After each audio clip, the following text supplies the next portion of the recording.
So I mentioned earlier some of the challenges that we faced in implementing blended learning at our school.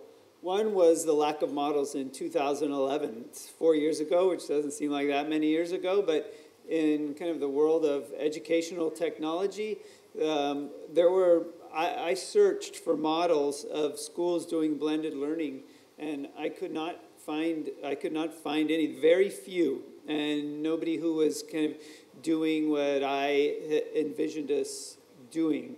And I'm sure we weren't the only one, and somebody was out there, but it was difficult. There was not a lot going on. And then unfamiliarity with the software. In a lot of cases, that first year for us, we were getting software. I had no experience with it, but we were getting software where the companies were just developing it. It was just coming out. In fact, there were some of our products where we were supposed to have a staff development, in the weeks before school started in August, and the product wasn't ready. So we started school without training on it, and it wasn't until a couple weeks into school where we were able to even have a look at this software that I was asking teachers to be using in their classroom. So that first year, there were a lot of challenges, which, a lot of that doesn't exist today. Then there was the role of online curriculum and student evaluation. So, and that question came up earlier. Well, how do you use that information in your classroom? And again, if you as a teacher or an administrator are not familiar with it, you can't answer that question for sure. Now, you can have, I think you are in a lot better position than we were in having, a team of folks who have experience with this kind of to help you and tell you. And even that's a huge advantage. But even so, really, you're not going to be able to answer that question really well for yourselves until you just get in there and start to use this and see for yourself how it's done in combination with talking with folks who have experience with it. So I just want to remind you that that's okay. You don't have to go in on day one being absolutely certain on how you do that. Then I mentioned earlier the parent skepticism. We would say, okay, the kids are going to be doing this rotation, and kids are going to be working independently on a computer, and you'd get some parents who would think, I don't like the idea of you're just going to sit my child down in front of a computer. What are you saying that is that so that you don't have to work with my child or something, or that in our case that so that you could put a lot more kids in your classroom. So it took some time, and I explained earlier about it was a lot of education. It's not just education for us as teachers and administrators. It's and for the kids, it's education for the parents as well. And they've come around completely. Our parents are very supportive of our program. And they tell us that. They've told us that in surveys. They tell it to us, to me personally, that they very much like that program. And that's very much a part of why they are at Mission Dolores Academy. But again, that was an evolution. It wasn't from day one. And then teacher and administrator skepticism. I always liked, from my days teaching when I was a classroom teacher, I went to school at night to get a master's in instructional technology because I was always interested in what I could do in my classroom with technology. But when I took over as principal in 2011, I became principal, right, just before this program we implemented the blended learning. I was very skeptical, and I think it was healthy skepticism. I wasn't resistant. I was very excited. One of the reasons I took the job is because I was going to be able to be involved in this blended learning program. But at the same time, I was skeptical because I wasn't convinced. I didn't tell myself, okay, we're going to, no matter what, we're going to stay with this blended learning program under any circumstances. I wanted to see, what did I want to see? I wanted to see student results. I wanted to see that it was actually resulting in a better educational experience for the students at the school. And until I saw that, I was not going to be committed long-term to this program.